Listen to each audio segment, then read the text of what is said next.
안녕하세요. 안녕하세요. 시험 잘 보셨어요? 쉽죠? 네, 1번부터 보겠습니다. 등기 절차에 관한 설명으로 틀린 것은 법률에 다른 규정이 없다면 촉탁에 따른 등기 절차는 신청에 관한 규정을 준용한다. 지난주에도 보신 거죠? 2번. 관공서가 등기를 촉탁하는 경우에는 단독 촉탁이 원칙이므로 공동신청은 허용되지 아니한다. 관공서는 등기 진정성이 확보됐다고 평가하니까 단독 촉탁이 원칙이죠. 다만 무대뽀로 단독 촉탁하는 건 아니고 관공서가 등기 권리자일 때는 어떻습니까? 등기 의무자의 승낙을 받아서 등기 의무자일 때는 등기 권리자의 청구에 따라 단독으로 촉탁하는 거죠. 그런데 이 관공서가 이런 특권적 지위를 포기하고 상대방과 공동 신청하는 경우 이를 금지할 이유는 없다고 했죠. 그래서 공동 신청도 가능하다라고 얘기합니다. 그래서 2번은 틀린 질문이 될 겁니다. 3번. 등기 원인에 권리소멸 약정이 있다면 약정 등기는 부기 등기한다. 맞죠? 네, 그래서 약정 등기, 부기 등기가 될 텐데, 임의적 기록사항을 기억하셔야 되죠. 약정, 특약, 합의, 계약이라는 문구가 있다면 임의적 기록사항. 그리고 이 약정 사항은 반드시 근거 규정이 있어야 되죠. 근거 규정이 있을 때는 언제나 무슨 등기 한다고 했죠? 부기 등기. 권리소멸 약정은 등기법에 근거 규정이 있어요. 당연히 부기 등기하게 될 겁니다. 그 다음에 기간의 의미가 있는 것도 임의적 기록상이죠. 그리고 돈의 의미, 금전의 의미가 있는 것도 임의적 기록상. 그렇죠. 다만 금전의 의미가 있지만 필요적 기록상 세 가지 암기를 부탁드렸죠. 네, 전세권 등기에 있어서 전세금, 임차권 등기에 있어서 차임, 그 다음에 환매 등기에 있어서 매매대금, 매매비용. 기억해 두셔야 될 겁니다. 4번. 제공된 신청정보, 첨부정보, 지하정보는 5년간 보존한다. 기억나시죠? 5년 보존 장부가 될 겁니다. 그리고 영구 보존 장부도 좀 암기를 하셔야 돼요. 영구 보존 장부. 첫 번째, 등기부. 등기부는 영구 보존 장부죠. 두 번째, 폐쇄 등기부. 폐쇄된 등기부도 이건 잠정적 효력이 있다고 얘기했죠. 언제나 부활할 가능성이 있기 때문에 폐쇄 등기부도 잠정적 효력은 인정되고 영구 보존 장부라고 했죠. 그 다음에 또 뭐가 있습니까? 신탁 원보, 공동 담보 목록, 매매 목록, 그리고 도면 편철장, 이런 것들도 영구 보존 장부라고 했죠. 6가지 꼭 암기하셔야 돼요. 다시요. 등기부, 폐쇄 등기부, 신탁 원부, 도면 편철장, 그 다음에 매매 목록, 공동 담보 목록, 영구 보존 장부 6개 암기하셔야 됩니다. 그 다음에 3번, 5번. 갑과 을이 공유하나 건축물 대장에 공유지분 표시가 없는 건물에 대해서 갑의 집은 3분의 2, 을의 집은 3분의 1로 보존 등기하기 위해서는 을의 인감증명을 첨부한다. 갑과 을이 공유를 하는데 아직 등기부는 없는 상태죠. 그런데 대장에 공유자로 등기는 됐지만 공유지분이 표시가 없다는 겁니다. 대장에. 이거 예전에 문제풀이 할 때 한번 보신 것 같은데, 이건 대장인데 부동산에 표시가 있을 테고 소유자가 갑과 을 이렇게 등록이 됐다는 겁니다. 그리고 공유지분은 표시가 없어요. 그러면 어떻게 보는 것이 합리적일까요? 지분이 절반씩 있다라고 보는 것이 합리적이죠. 그렇죠. 그래서 공유지분이 표시가 없다면 절반씩 있다라고 보는 것이 합리적이에요. 그런데 등기부에 등기를 하더라는 겁니다. 보존 등기를 하더라는 겁니다. 1번 소유권 보존. 그 다음에 공유.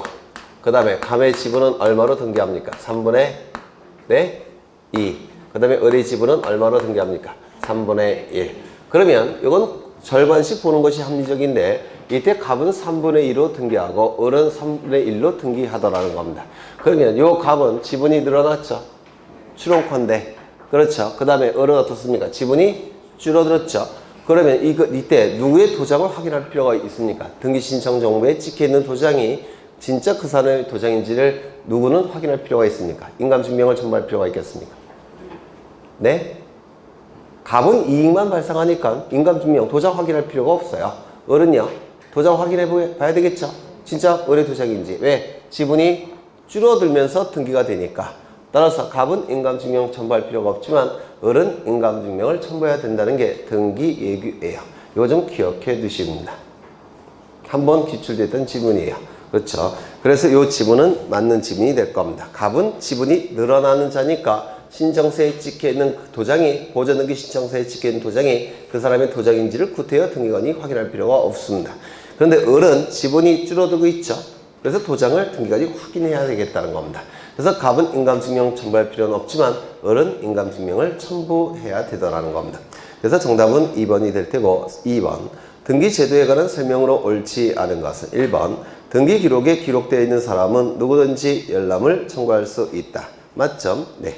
그래서 등기기록과 등기기록의 열람과 등기사항 증명서 발급은 수수료만 납부한다면 누구든지 열람이나 증명서 발급이 가능하죠. 다만 부속서류는 다릅니다. 부속서류는 좀 얘기가 달라져요.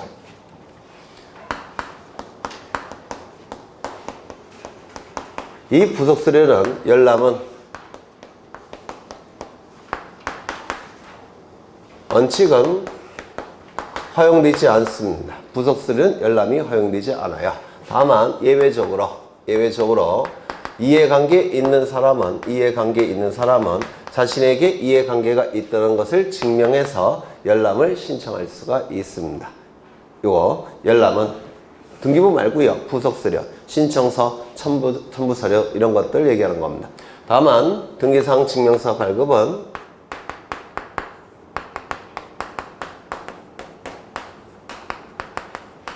부속서류는 허용하지 않습니다. 요것만 허용이 돼요. 요거 좀 기억해 두십니다. 출제될 가능성이 있으니까. 그래서 1번에 등기기록에 기록되어 있는 사항은 누구든지 열람을 청구할 수 있다. 맞는 지분이에요. 다만 수수료는 납부해야 될 겁니다. 2번 등기관이 등기를 마친 경우 그 등기는 접수한 때로부터 효력을 발생한다. 맞죠?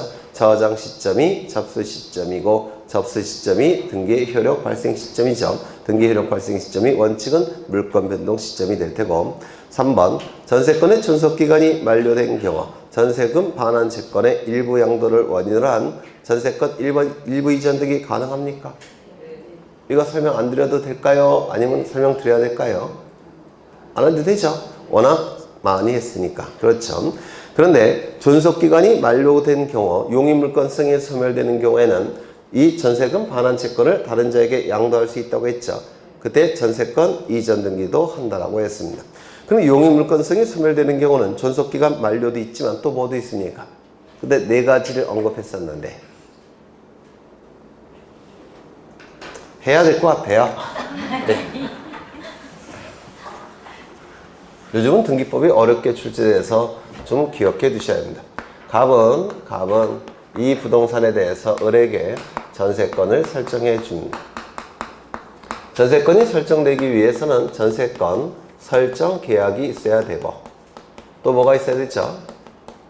전세금이 지급돼야 되고 그래서 다른 물건과 다르죠. 그래서 전세금이 지급되지 않으면 전세권이 설정될 수가 없어요. 그래서 이 전세금을 전세권의 성립요소라고 얘기합니다. 그리고 전세권 설정 등기까지 이루어져야지만 전세권이 설정이 될 겁니다. 이때 을은 두 가지 권리를 취득하죠. 첫 번째, 전세금 반환 채권. 물론 장래 발생을 합니다. 장래 발생한 채권이에요. 그 다음에 또 어디 있죠? 전세권. 이 전세권은 두 가지 속성을 가지고 있죠. 첫 번째, 부동산을 점유해서 그 용도에 쫓아 사용하고 수익을 낼 수가 있죠. 이를 용의물권성이라고 얘기하고 주된 성질이 될 겁니다. 두 번째는 뭐가 있죠? 전세권이 소멸되었을 때 전세금 반환 채권에 대해서 목적물 전부로부터 우선적으로 변제받을 수 있죠. 이를 담보물권성이라고 얘기합니다.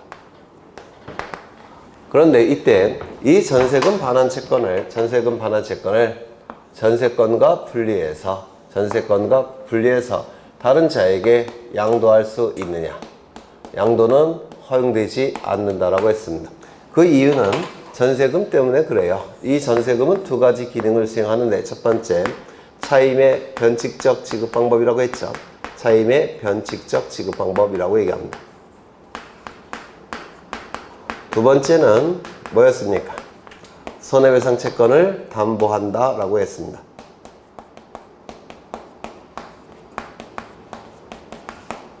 이 두 가지 기능 때문에 그런데 이 차임의 변칙적 지급 방법은 무슨 얘기냐면 전세금 목돈을 지급하죠. 그 목돈에서 나오는 이자가 차임의 역할을 수행합니다. 원래 차임은 월세를 얘기하는 건데 월세는 달달이 지급해야 되는 거죠. 그런데 이 전세권 같은 경우는 월세를 달달이 지급하는 게 아니라 목돈 전세금을 지급하게 되면 거기서 나오는 이자가 차임의 역할을 수행합니다. 따라서 이건 차임의 변칙적 지급 방법이라고 하는데 차임은 누가 지급하는 겁니까? 사용수익하는 자가 지급하는 거예요. 그렇죠. 그 다음에 손해배상 채권을 담보한다 라고 얘기하는데 이 을이 전세권자로서 사용수익할 때 망가뜨리는 경우가 있겠죠. 그 망가뜨릴 때는 망가뜨릴 때마다 손해배상을 해줘야 됨이 원칙이에요. 그런데 손해배상을 해주지 아니할 때는 나중에 전세권이 소멸되었을 때 전세금으로부터 손해배상 금액을 공제하고 돌려주죠. 이를 손해배상 채권을 담보한다 라고 얘기합니다. 그럼 이 손해배상 채권도 손해배상 채무도 누가 부담하는 겁니까? 사용수익하는 자가 부담하는 거예요. 그렇죠. 그런데 만약에 전세권과 분리해서 전세금 반환 채권을 A에게 양도할 수 있다고 한다면 사용수익은 누가 합니까? 을이. 차임이나 손해배상은 누가 해주는 결과가 발생해요? A가. 맞아요. 그래서 이게 분리가 돼버립니다. 그래서 이 전세금 반환 채권을 전세권과 분리해서 양도할 수는 없다 이렇게 얘기를 해요. 장래 발생하는 채권도 당연히 양도가 가능해요. 우리 민법에 의해서. 그렇죠. 그러면 이거는 양도가 허용되지 않을 겁니다. 차임은 A가 지급하고 손해배상도 A가 하고 사용수익은 을이 하기 때문에. 그런데 예외가 있죠. 언제 예외라고 했습니까? 용의물권성이 소멸된다면 용의물권성이 소멸이 된다면 이때는 을이 더 이상 사용수익하지 않죠. 그렇죠. 그렇다면 이때는 전세금 반환 채권을 다른 자에게 양도할 수 있겠습니까? 양도할 수 있다라는 것이 우리 판례예요. 그러면 용의물권성이 소멸되었다고 해서 이 등기는 말소해야 될까요? 아직은 말소돼서 안 될까요? 아직은 말소돼서는 안 해요. 안 돼요. 왜? 전세금 돌려받아야 되니까. 그래서 담보물권성 범위 내에서는 이것이 소멸되었을지라도 이게 살아있기 때문에 전세권 설정 등기는 존재를 하는 겁니다. 즉 담보물권성 범위 내에서 전세권은 존재해요. 따라서 이 등기는 말소시켜서는 안 됩니다. 이 범위 내에서는 살아있으니까. 그렇죠. 그렇다면 피담보 채권이 다른 자에게 양도될 때는 이건 담보물권이죠. 담보물권은 어떻게 되는 겁니까? 따라가야 돼요. 이게 뭐죠? 수반성. 따라서 이때 전세권의 주체가 어떻게 돼버립니까? 바뀌죠. 주체 이전. 따라서 무슨 등기 해야 될까요? 전세권 이전 등기를 해야 될 겁니다. 만약에 이 전세금 반환 채권이 10억이라고 예를 든다면 이때 10억일 때 5억 원만 양도한다면 요 을은 5억의 전세금이 있을 테고 그 다음에 A도 5억 원만 취득하죠. 그러면 지분이 어떻게 되는 겁니까? 2분의 1, 2분의 1 되는 거죠. 맞아요. 그렇다면 지분 이전 등기를 해야 될 겁니다. 지분이 결정이 되기 위해서는 이 금액을 어떻게 해야 될까요? 양도 금액을. 네? 양도 금액이 결정이 돼야 되죠. 그래서 양도 금액이 기록이 돼야 됩니다. 등기부에. 지분이 결정이 돼야 되니까. 그렇죠. 그렇다면 이때 전세금 반환 채권을 A에게 양도하고 전세권 이전 등기를 할 때는 그때는 요거 용의물권성이 소멸되었을 때 양도와 이전 등기가 가능하다고 했죠. 그러면 용의물권성이 소멸되는 경우는 원칙은 뭐가 있을까요? 존속기간이 만료가 된 경우, 존속기간이 종료가 된 경우. 두 번째는요, 합의를 통해서 해지가 있는 경우. 세 번째, 전세권 소멸 청구가 있는 경우. 그럼 이 전세권 소멸 청구는 언제 합니까? 요 을이 그 용도에조차 사용수익해야 되는데 용도에 따르지 않고 사용수익하게 되면 갑은 전세권 소멸청구권을 행사할 수가 있어요. 이 전세권 소멸청구권은 민법에서 하셨겠지만 형성권이에요. 따라서 갑의 의사표시가 을에게 도달하면 그냥 소멸이 돼버립니다. 뭐가? 용의물권성이. 그렇죠. 또 네 번째 뭐가 있었죠? 전세권 소멸통고가 이루어지는 경우. 이 소멸통고권도 민법에서 하셨겠지만 존속기간이 정해져 있지 아니할 때는 양 당사자는 전세권 소멸을 통고할 수가 있습니다. 존속기간이 정해져 있지 아니할 때 이걸 전세권 소멸통보권이라고 하는데 이것도 형성권입니다. 의사표시가 도달하게 되면 그 즉시 효력이 발생을 하게 돼요. 이러한 경우에도 전세권 반환 채권을 양도할 수가 있고 전세권 이전 등기가 가능하게 될 겁니다. 전부 양도가 가능하다면 일부 양도도 가능한 것이고 전부 이전 등기가 가능하다면 일부 이전 등기도 가능하게 될 겁니다. 그래서 이런 것들은 전부 다 어느 경우에만 가능하다고요? 용의물권성이 소멸되었을 때만. 이거 기억나시죠? 하나 더. 여기 이러한 부동산이 있고 소유자가 갑입니다. 갑이 을에게 전세권을 설정해 줍니다. 이때 이 전세권 설정 등기를 할 테고 전세권 설정 등기를 할 테고 전세권을 취득하게 될 거예요. 소유자로부터 첫 번째니까 무슨 등기일까요? 주등기가 될 겁니다. 맞아요. 이때 을은 돈이 필요해서 병으로부터 돈을 빌립니다. 얼마를 빌렸느냐면 5억을 빌렸어요. 담보를 요구하겠죠. 그래서 을은 병에게 저당권을 설정하게 될 겁니다. 병은 전세권에 대해서 저당권을 취득하겠죠. 전세권부 저당권 설정 등기라고 그 권리를 취득하게 될 겁니다. 이는 주등기인가요? 부기등기인가요? 부기등기. 소유자로부터 두 번째니까 부기등기. 맞아요. 이때 요 전세권부 저당권 설정 등기에서 요 전세권, 즉 요 전세권, 요거죠, 요거. 이거는 담보물권성으로서의 전세권을 의미할까요? 용의물권성으로서의 전세권을 의미할까요? 담보물권이요. 이건 용의물권을 얘기해요. 용의물권으로서의 전세권을 의미합니다. 따라서 존속기간이 만료됐다면, 즉 용의물권성이 소멸되었다면 담보로 제공할 수 있겠습니까? 없겠습니까? 없어요. 이거 용의물권성이 소멸되었다면 무슨 말인지 아시겠죠? 이건 무슨 얘기냐면 예를 들어서 이것이 변제되지 않으면 전세금을 예를 들어서 10억으로 하겠습니다. 이것이 변제되지 않으면 저당권 어떻게 합니까? 실행하죠. 맞아요. 저당권이 실행이 되면 요 전세권이 경매 절차로 넘어갑니다. 그러면 경락대금이 나오겠죠. 매각대금. 이 매각대금으로부터 배당을 받아가게 될 겁니다. 이렇게. 맞아요. 그러면 요 매수인, 즉 경락인은 전세권을 취득하고 전세권자로서 사용수익하는 겁니다. 사용수익. 그래서 담보물권성, 용의물권성 둘 다 취득하지만 주된 것은 용의물권성이에요. 그래서 용의물권이 소멸되었다면 담보로 제공할 수 있다, 없다? 없다. 요것과 차이 나죠. 요거는 용의물권성이 소멸되어야지만 양도할 수 있는데 담보 제공은 용의물권성이 존재해야지만 담보 제공할 수 있다는 겁니다. 그 말이 그 말 같은가요? 네, 좀 기억해 두시면 좋을 것 같아요.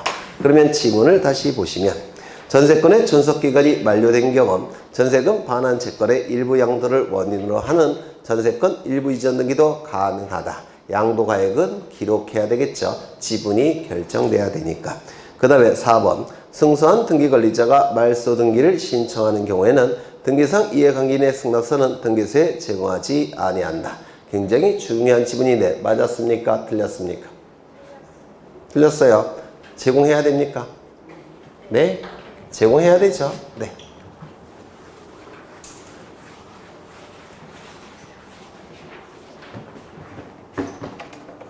여기에 이러한 부동산이 있고 소유자가 갑입니다. 갑이 을에게 전세권을 설정해 줍니다. 그러면 을은 전세권 설정 등기를 할 테고 전세권을 취득하게 될 겁니다. 당연히 주등기가 되겠죠. 이때 을은 돈이 필요해서 병으로부터 돈을 빌립니다. 그리고 담보를 요구할 테니까 저당권을 설정해 줍니다. 그러면 이 병은 전세권에 대한 전세권이 붙은 저당권 설정 등기를 할 테고 저당권을 취득하게 될 겁니다. 이는 부기 등기가 될 겁니다. 되셨을까요? 이때 설정 계약에서 정한 존속기간이 종료가 됐다는 겁니다. 존속기간이 종료가 됐다면 그리고 전세금도 반환이 됐다면 이 등기는 어떻게 돼야 될까요? 말소돼야 되겠죠. 이 등기가 말소됨으로 인해서 불이익이 발생한 자는 누굽니까? 을 등기 의무자. 이익이 발생한 자는 누굽니까? 갑 등기 권리자. 그래서 공동으로 말소 등기를 신청하게 될 겁니다. 등기소에 가서 공동으로 말소 등기를 신청하게 될 거예요. 이 등기가 말소가 되면 등기부상 이것이 사라지죠. 따라서 이 병은 손해가 발생합니까? 발생하지 않습니까? 손해가 발생하죠. 이것이 말소가 되면 전세권 등기가 등기부상 사라지기 때문에 전체가 소멸이 돼버려요. 따라서 이 병은 손해가 발생하고 이러한 자를 뭐라 부르죠? 등기상 이해관계인이라고 부릅니다. 등기상 이해관계인이 있을 때는 이 말소 등기를 갑과 을이 신청할 때 뭘 첨부해야 됩니까? 승낙서를 첨부해야 됩니다. 승낙을 해주지 아니할 때는 재판을 걸어서 재판서 등본을 첨부해야 됩니다. 첨부해야 되겠죠. 그러면 이제 갑과 을은 등기소에 가서 말소 등기를 신청할 텐데 이때 갑은 말소 등기를 신청하고 싶을 겁니다. 그런데 을이 안 해주더라는 겁니다. 그러면 갑은 어떻게 해야 되죠? 법원에 소송을 제기하고 법원에 소송을 제기하면 법원에서는 갑 승소 판결을 내릴 테고 이 판결이 확정이 된다면 요 갑을 뭐라고 부릅니까? 승소한 등기관리자라고 부릅니다. 승소한 등기관리자는 판결서를 가지고 등기를 단독으로 신청할 수 있죠. 그러면 이 승소한 등기관리자로서 판결서를 가지고 단독으로 신청할 땐 요거를 첨부해야 되느냐? 요게 문제가 된 사안이에요. 첨부합니까? 첨부하지 않습니까? 첨부해야 됩니다. 당연히. 그 이유는 요 판결서를 확인해 보면 이렇게 되어 있습니다. 판결서는 주문이 나올 테고 그리고 이유가 나올 겁니다. 그리고 원고가 기록이 될 테고 피고도 기록이 될 거예요. 원고는 누구죠? 소송을 제기한 자 갑이 될 테고 피고는 누구겠습니까? 소송을 제기당한 자 을이 될 거예요. 이때 이 판결의 효력은 주문과 이유에도 있지만 원고 피고에게도 있어요. 판결의 효력이 여기에 미치는 것을 판결의 효력이 미치는 객관적 범위, 판결의 효력이 여기에 미치는 것을 판결의 효력이 미치는 주관적 범위라고 불러요. 이건 뭘 의미하느냐면 이 판결은 이 갑과 을에게만 효력이 있는 판결입니다. 다른 자에게는 효력이 없어요. 즉 병에게는 효력이 있을까요? 없을까요? 없는 판결이에요. 따라서 판결에 의한 등기를 신청한다 하더라도 저 판결은 병에게는 효력이 없기 때문에 이런 거 첨부해야 됩니다. 이때 이 병이 승낙을 해주지 아니한다면 재판서 등본을 첨부해야 되겠죠. 그럼 이 재판서 등본을 만들기 위해서 갑은 또 한 번 소송을 제기해야 돼요.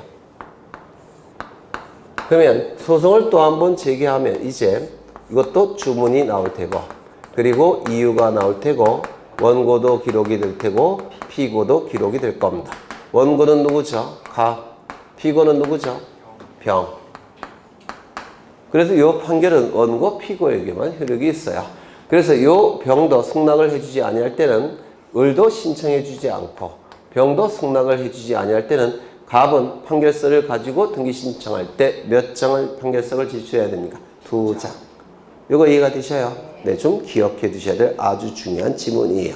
그러면 지문을 보시면 승소한 등기 권리자가 말소 등기를 신청하는 경우에는 등기상 이해관계인의 승낙서 등기소에 당연히 제공해야 됩니다.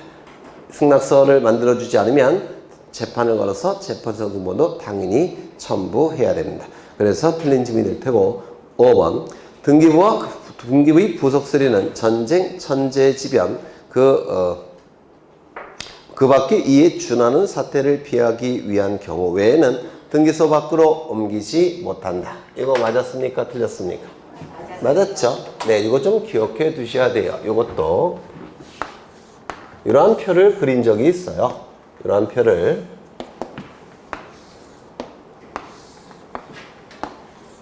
등기부와 그 부속서류를 등기소 밖으로 이동시킬 수 있느냐?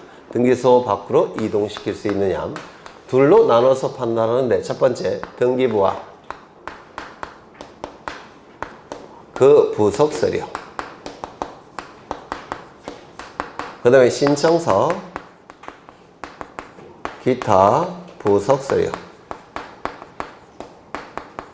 이렇게 둘로 나누는데요. 이때 이 부속서류는 광의의 등기부를 얘기해요. 광의의 등기부, 신탁원부, 그 다음에 매매 목록, 공동담보 목록, 도면편집장 이런 것들을 얘기하는 겁니다. 그 다음에 이 부속서류는 이거는 광의의 등기부를 얘기하는 게 아니라 신청서와 같은 급을 가지고 있는 서류들, 첨부정보, 첨부서류, 치하서류 이런 것들 얘기해요. 그래서 용어는 같은 용어를 쓰고 있지만 의미는 완전히 다른 겁니다. 그러면 이거는 강의의 등기부니까 요 위쪽은 뭐죠? 등기부. 그러면 요 아래쪽은 등기부 이외의 서류. 이렇게 나눠야 돼요.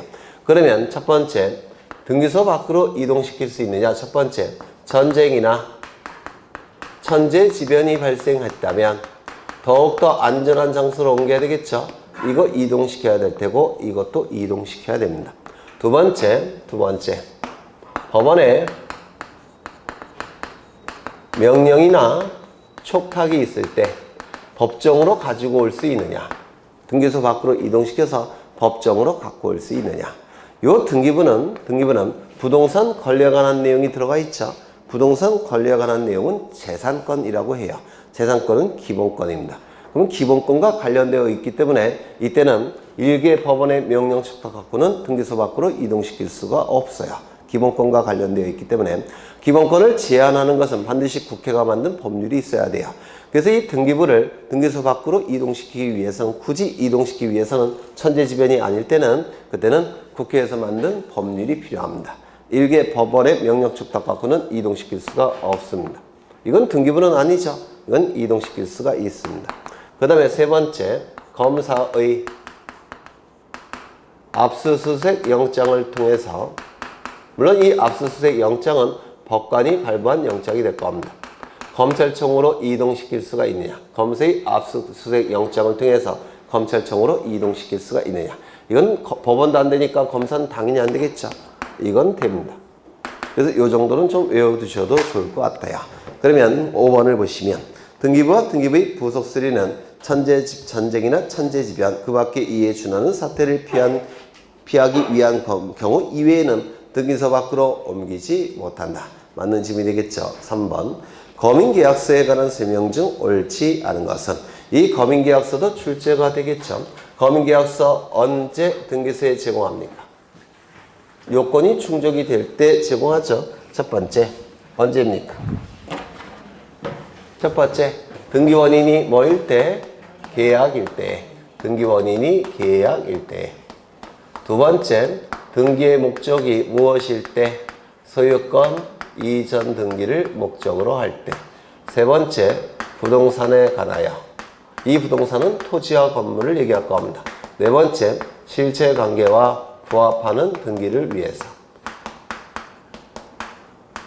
부합하는 등기를 위해서 등기원인 증서인, 계약서에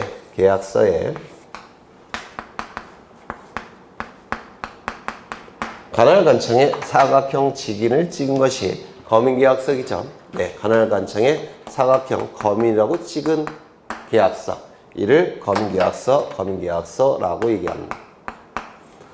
다만 등기원인이 계약이라고 한다면 등기원인 증서가 판결서일지라도 거민을 찍습니까? 찍지 않습니까? 네? 찍어요? 안 찍어요? 찍는다고 했죠.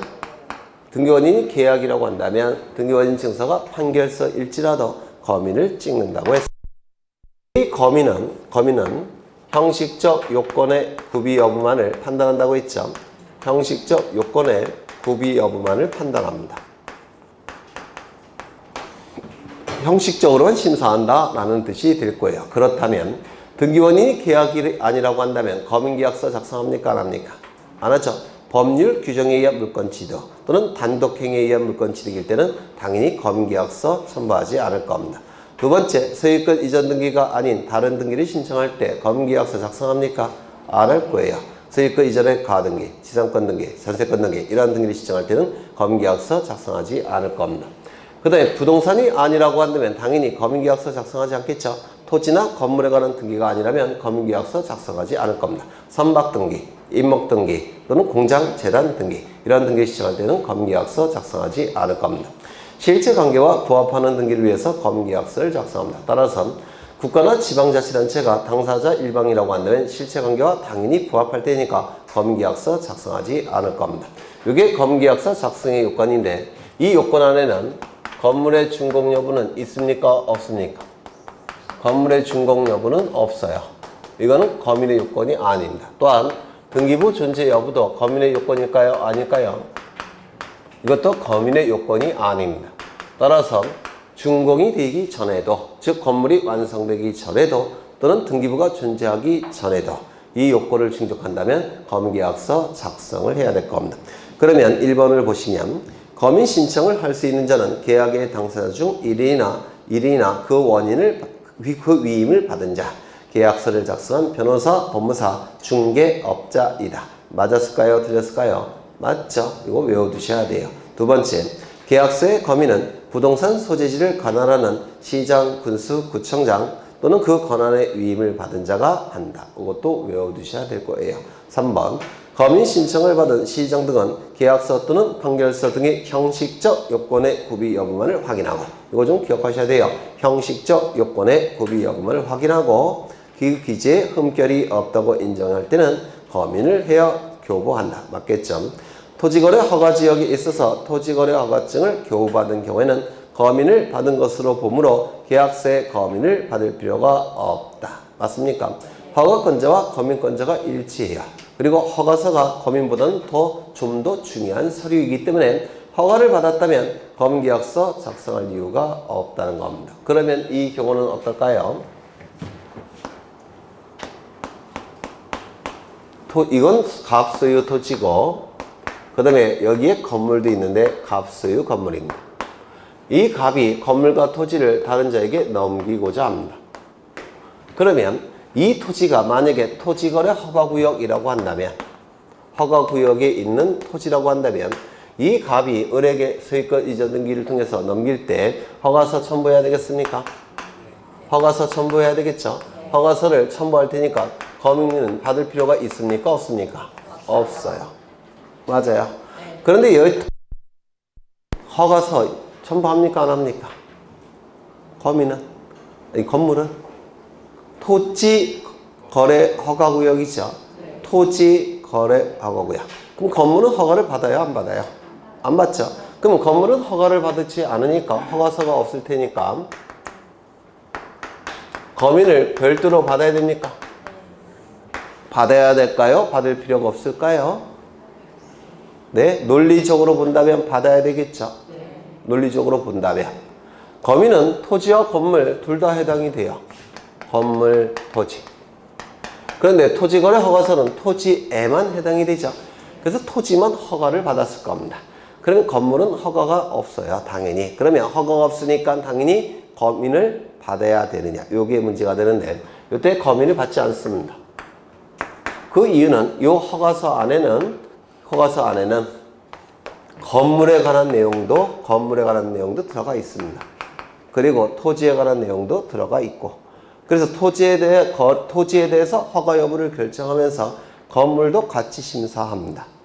무슨 말인지 아시겠습니까? 따라서 이때는 거민계약서 작성하지 않습니다. 이거 좀 기억해 두시죠. 네, 좀 중요한 지문으로 보여져요. 그 다음에 5번 매각, 즉 강제경매, 임의경매 또는 공매를 원인으로 한 소유권 이전 등기를 하는 경우에는 등기원인 증서에 거민을 받습니까? 등기원인이 뭐일 때만, 계약일 때만 거민을 받는다고 했죠. 이건 경매는 등기원인이 계약이 아니라 뭐죠? 법률 규정이죠. 맞아요. 법률 규정에 의해서 물건을 취득하는 거니까 거민계약서 작성하지 않을 겁니다. 그래서 5번이 틀렸고, 4번 거민계약서에 관한 설명 중 옳지 않은 것은 1번 등기원인 증서가 집행력 있는 판결서 또는 판결과 같은 효력을 갖는 조서인 때에는 판결서 등의 거민을 받지 아니한다. 판결서일지라도 거민을 받는다고 했죠. 이 거민을 할지 말지는 거민을 찍을지 말지는 행정부의 고유한 판단 영역이에요. 그런데 판결서가 등기원인 증서일 때 거민을 받을 필요가 없다고 한다면 결국 누가 판단한 겁니까? 법원이 판단한 거예요. 행정부의 역할을 사법부가 판단한 겁니다. 이거는 상권분리성 허용되지를 않아요. 따라서 이 거민을 찍을지 말지 여부는 행정부의 고유한 판단 영역이기 때문에 이 판결서가 등기원인 증서일지라도 여기다 거민을 찍어야 됩니다. 언제? 등기원인이 계약일 때는. 그렇죠. 그 다음에 2번 거민계약서에 부동산 표시가 신청 정보의 그것과 엄격히 일치하지 아니하더라도 양자 사이의 동일성을 인정할 수 있다고 한다면 구태여 각하할 필요가 있겠습니까? 없겠죠. 단순한 오기 오타임이 증명이 된다면 구태여 각하할 이유는 없습니다. 3번 부동산의 소유권을 이전받을 것을 내용으로 계약을 체결한 자는 부동산에 대하여 다시 제3자와 소유권 이전을 내용으로 하는 계약이나 제3자에게 계약 당사자의 지위를 이전하는 계약을 체결할 때는 먼저 체결된 계약의 계약서에 검인을 받아야 된다. 요 네 가지 요건을 충족한다면 다 검인을 받아야 되겠죠. 첫 번째, 갑과 을 사이에 계약이 체결됐습니까? 부동산에 관해서 갑과 을이 계약을 체결했죠. 계약을 체결했고 등기의 목적이 뭐죠? 소유권 이전 등기죠. 그리고 부동산에 대해서 실체관계와 부합하기 위해서 뭐를 찍어야 됩니까? 검인. 그 다음에 을이 또 병과 계약을 체결하는 거 맞습니까? 등기 원인이 계약이고 등기의 목적이 소유권 이전 등기를 목적으로 하고 부동산에 관한 실체관계와 부합하는 등기를 위해서 당연히 이때도 검인을 받아야 된다. 그래서 이때도 검인을 받아야 되고 이때도 검인을 받아야 된다는 뜻이에요. 저 네 가지 요건을 충족한다면 무슨 말인지 아시겠죠? 그 내용이 부동산 등기 특별조치법의 요 3번에 관한 내용이 규정이 되어 있습니다. 그 다음에 4번 건물의 준공 또는 소유권 보전 등기가 이루어지기 전인 경우에도 계약서에 검인 신청을 할 수 있다 없다? 있다. 그렇죠. 준공 여부, 등기부 존재 여부는 검인의 요건이 아닙니다. 그 다음 5번 수용으로 인한 소유권 이전 등기를 신청할 경우에도 수용의 재결서에 검인을 받을 필요가 없다. 왜요? 등기 원인이 계약이 아니니까. 맞아요. 그렇죠. 그래서 1번이 정답이 될 테고 5번 다음은 등기필 정보에 관한 설명이다. 옳지 않은 것은 1번 방문 신청의 경우 발급되는 등기필 정보 통지서는 1회에 하나여 교부한다. 등기필 정보는 딱 한 번만 만들어진다고 했죠.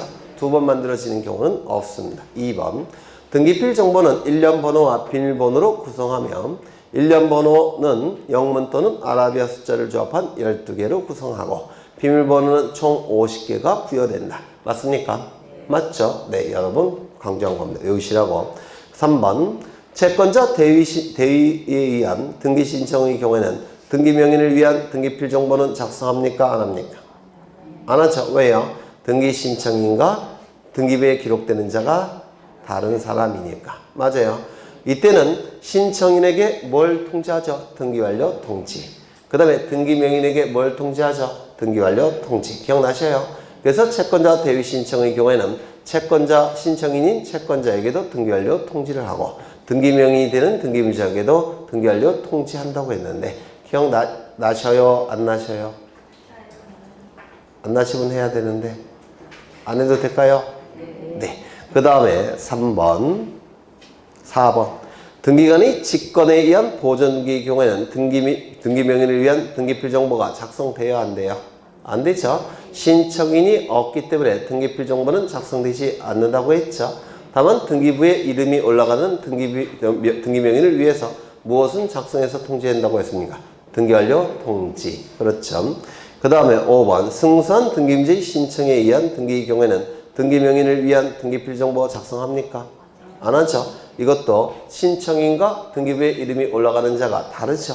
따라서 등기필 정보는 작성 통지되지 않습니다. 다만 신청인인 등기 의무자에게는 등기완료 통지, 등기부에 이름이 올라가는 등기 관리자에게도 등기완료 통지. 기억나시죠? 그래서 정답은 네, 5번이 틀렸겠죠. 6번 등기관이 등기관리자의 신청에 의하여 등기필 정보를 작성하는 경우에 해당하지 않는 것은 첫 번째, 갑이 보전 등기를 신청하는 경우 이때 등기필 정보가 작성이 됩니까? 첫 번째, 권리에 관한 등기고 보전 등기는 권리에 관한 등기죠. 소유권 보전이니까. 그렇죠. 두 번째, 등기 신청인이 있습니까? 갑이 등기 신청하고 있죠. 세 번째, 등기부에 이름이 올라가는 자 있습니까? 있죠. 그리고 신청인과 등기부에 올라가는 자가 같은 사람이에요? 다른 사람이에요? 다른 사람이죠. 아니, 같은 사람이죠. 따라서 등기필 정보는 당연히 작성이 될 겁니다.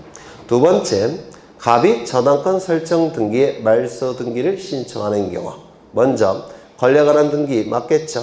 저당권 말소 등기니까 권리에 관한 등기 맞습니다. 두 번째, 등기 신청인이 존재합니까? 갑이 신청한다고 되어 있으니까 등기 신청인이 존재하죠. 세 번째, 등기부에 이름이 올라가는 자가 있습니까? 없습니까? 없죠. 왜요? 말소 등기니까. 새로운 등기명인이 존재하지 않죠.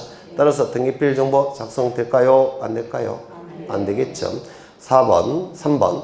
갑이 소유권 이전 등기 청구권 보존을 위한 가등기를 신청하는 경우. 첫 번째, 소유권 이전 등기 청구권 보존을 위한 가등기. 권리에 관한 등기 맞습니까? 맞죠. 두 번째, 등기 신청인이 있습니까? 갑이 되겠죠. 세 번째, 등기명인이 있습니까? 갑이 되겠죠. 그리고 신청인과 등기명인은 똑같이 갑이죠. 같은 사람이니까 등기필 정보 작성이 될 겁니다. 갑이 을 단독 소유를 을과 갑의 공유로 경정하는 등기를 신청하는 경우. 공유니까 소유권에 관한 등기죠. 권리에 관한 등기. 두 번째, 등기 신청인이 있죠. 갑이 있죠. 그 다음에 세 번째, 등기명인이 존재합니까? 누굽니까? 네? 을 단독 소유를 을과 갑의 공유로 고친다고 되어 있죠. 그러면 새롭게 등기부에 기록되는 등기명인 누구예요? 갑. 을이었다가 갑을로 바뀌니까 갑이 새롭게 등기부에 기록이 되죠. 그리고 갑이 같은 사람이니까 신청인과 같은 사람이니까 등기필 정보 작성됩니까? 작성이 될 겁니다. 5번. 갑이 을과 병의 합의에서 갑을 추가하는 합의 명의인 표시 변경 등기를 신청하는 경우.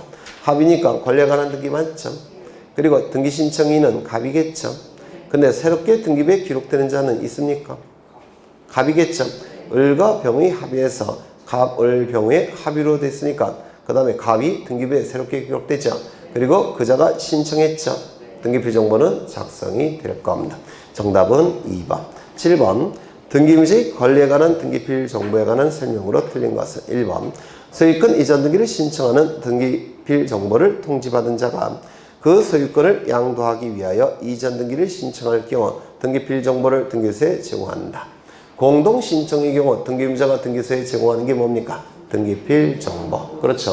기억나셔요? 등기필 정보는 공동 신청의 경우 등기 의무자와 등기 권리자가 있을 때 등기소에 누가 제공하는 겁니까? 등기 의무자가 자신에게 권리가 있다는 사실을 등기관에게 확인시킬 목적으로 등기 권리자일 때 받은 등기필 정보를 등기 의무자로 전환이 됐을 때 등기소에 제공하는 것이 등기필 정보죠. 그렇죠. 그렇다면 단독 신청의 경우에는 등기필 정보를 제공할 이유가 있습니까? 등기 의무자가 보통은 존재하지 않죠. 따라서 등기필 정보를 등기소에 제공하지 않을 겁니다. 단독 신청의 경우는 등기필 정보를 등기소에 제공하지 않습니다. 그런데 예외적으로 단독 신청임에도 불구하고 등기 의무자가 존재하는 경우가 있죠. 이때는 등기필 정보를 제공해야 될 겁니다. 그러면 단독 신청일 때 등기 의무자가 등기소에 등기를 신청하는 경우 언제입니까? 두 가지를 암기해 달라고 했죠. 첫 번째, 승소한 등기 의무자가 판결서를 가지고 등기를 신청할 때, 이때는 등기 의무자가 단독 신청하는 거죠. 자신이 갖고 있는 등기필 정보를 등기소에 제공해야 됩니다. 두 번째, 뭐가 있었죠? 가등기 명의인이 자신의 가등기 권리를 포기하고 가등기에 말소 등기를 신청할 때, 단독으로 신청할 때, 가등기 말소 등기를 신청하는 거니까 가등기 명의는 등기 권리자예요? 등기 의무자예요? 등기 의무자죠. 따라서 이 가등기 명의는 자신이 갖고 있는 가등기 필 정보를 등기소에 제공해야 됩니다. 그래서 이 두 가지는 좀 암기를 부탁을 드린 적이 있어요. 공동 신청의 경우 등기 의무자가 등기소에 제공하는 게 등기필 정보예요. 그렇다면 등기 의무자가 존재하지 않는 단독 신청의 경우는 당연히 등기필 정보를 등기소에 제공할 이유가 없을 겁니다. 다만 단독 신청이지만 등기 의무자가 단독 신청하는 경우가 두 가지 있어요. 이때는 등기필 정보를 등기소에 제공해야 되는데, 첫 번째, 승소한 등기 의무자의 판결에 의한 등기 신청. 두 번째, 가등기 명인이 가등기에 말소 등기에 단독 신청. 이때는 등기 의무자가 단독 신청하는 경우니까 등기필 정보를 등기소에 제공해야 됩니다. 그러면 1번부터 보시면 소유권 이전 등기를 신청하는 경우 등기필 정보를 통지받은 자가 그 소유권을 양도하기 위해서 다른 자에게 이전 등기 신청할 때는 이때는 원칙은 공동 신청이고 등기 의무자가 될 테니까 등기필 정보를 등기소에 제공할까요? 안 할까요? 해야 되겠죠. 두 번째, 승선 등기 의무자가 단독으로 소유권 이전 등기를 신청할 경우 등기필 정보를 등기소에 제공합니까? 등기 제공해야 되죠. 그런데 만약에 승선 등기 관리자가 단독으로 소유권 이전 등기를 신청한다면 등기필 정보를 등기소에 제공합니까? 안 합니까? 그때는 안 하겠죠. 4번. 소유권 보존 등기 또는 상속으로 인한 소유권 이전 등기를 신청할 경우 등기필 정보를 등기소에 제공합니까? 네. 왜요? 왜요? 단독 신청이니까. 단독 신청이니까. 보존 등기 단독 신청이죠. 상속 등기 단독 신청이죠. 그래서 원칙은 단독 신청의 경우 등기 의무자가 없다라고 했죠. 등기필 정보를 등기소에 제공합니까? 안 합니까? 안 하겠죠. 네. 그 다음에 4번. 등기 관리자가 판결에 의하여 소유권 이전 등기 신청할 경우 등기필 정보를 등기소에 제공하지 않는다. 왜요? 단독 신청이니까. 맞아요. 그렇죠. 5번. 유증을 원인으로 하는 소유권 이전 등기를 신청할 경우 등기필 정보를 등기소에 제공합니까? 왜요? 공동 신청이니까. 어려우셔요? 네. 그 다음에 8번. 등기관이 등기를 마쳤을 때 등기완료 통지를 하여야 할 필요가 없는 경우는 등기완료 통지 두 가지가 있죠. 첫 번째, 영수증으로서의 등기완료 통지. 기억나셔요? 두 번째, 등기필 정보가 작성되지 않아서 등기필 정보 작성 대신하는 등기완료 통지가 있었죠. 뭐가 있었습니까? 첫 번째, 채권자 대위 신청의 경우 이때 채무자 명의로 등기완료 통지해 준다고 했죠. 직권 보전 등기의 경우 이때 보전 등기 명인에게 등기완료 통지해 주죠. 맞아요. 세 번째 뭐가 있었죠? 강공수가 등기를 척탁할 때 이때도 등기완료 통지를 강공수에게 해준다고 했죠. 또 뭐가 있죠? 승선 등기 의무자의 판결에 의한 등기 신청 등기 명인에게 등기완료 통지해 준다고 했죠. 기억나셔요? 그 다음에 하나 더 암기를 부탁을 했습니다. 뭐냐면 등기필 정보가 존재하지 않아서 등기필 정보 대신 등기소에 제공하는 경우가 있었죠. 첫 번째, 확인조서 플러스 인감증명, 공중정보 플러스 인감증명, 위임 확인정보 플러스 인감증명이 등기필 정보의 역할을 수행한다고 했죠. 기억나셔요? 그걸 가지고 등기를 신청할 때는 등기 의무자 본인에게 등기완료를 통지해 줍니다. 이거 좀 외워달라고 제가 여러 번 강조해 드린 적이 있어요. 그래서 등기완료 통지에 상대방은 출제될 가능성이 대단히 높습니다. 그러면 지문을 보시면 행정구역 변경으로 인하여 등기관이 직권으로 행한 주소 변경 등기에서 등기명인 여기 직권이라는 표현이 있으니까 신청인이 없죠. 따라서 영수증으로서의 등기완료 통지는 필요가 없겠죠. 맞아요. 그 다음에 이때는 등기필 정보는 처음부터 작성되지 않죠. 왜? 신청인이 없으니까. 맞아요. 이때 이 등기명인에게 등기필 정보 작성 대신 등기완료 통지에 해당되는 경우일까요? 아닐까요? 아니에요. 따라서 이때는 영수증으로서의 등기완료 통지도 필요 없고 또한 등기필 정보 작성 대신해주는 등기완료 통지도 필요가 없죠. 맞아요. 네, 이게 정답이 됩니다. 2번. 미등기 부동산의 처분 제한 등기를 할 때 등기관이 직권으로 행한 보전 등기에서 등기명의 영수증으로서의 등기완료 통지는 없겠죠. 다만 등기필 정보 작성 대신 해주는 등기완료 통지 있습니까? 있죠. 있어요. 직권 보전 등기 명인에게 등기완료 통지를 해주죠. 3번 강공서가 촉탁하는 등기에서 강공서 등기완료 통지해 주죠. 이거 설명을 해야 될 것 같은 불길한 예감이 들어요. 해요, 말아요? 말아요. 네, 맨날 똑같은 거 하니까. 그 다음에 판결에서 승소한 등기의무자의 등기신청에서 등기의무자. 이때는 등기의무자는 등기명이 되는 자니까 등기완료 통지 해준다고 했죠. 등기필 정보 대신해주는 등기완료 통지. 등기필 정보를 제공해야 하는 등기신청에서 등기필 정보를 제공하지 않고 확인정보 등을 제공하는 경우에 등기의무자. 아까 말씀드렸죠. 확인조서 플러스 인감증명, 공증정보 플러스 인감증명, 위임 확인정보 플러스 인감증명으로 등기를 신청할 때는 등기의무자 본인에게 등기 완료 통지해 준다라고 했습니다. 그래서 정답은 1번이 돼요. 좀 쉬었다가 하겠습니다.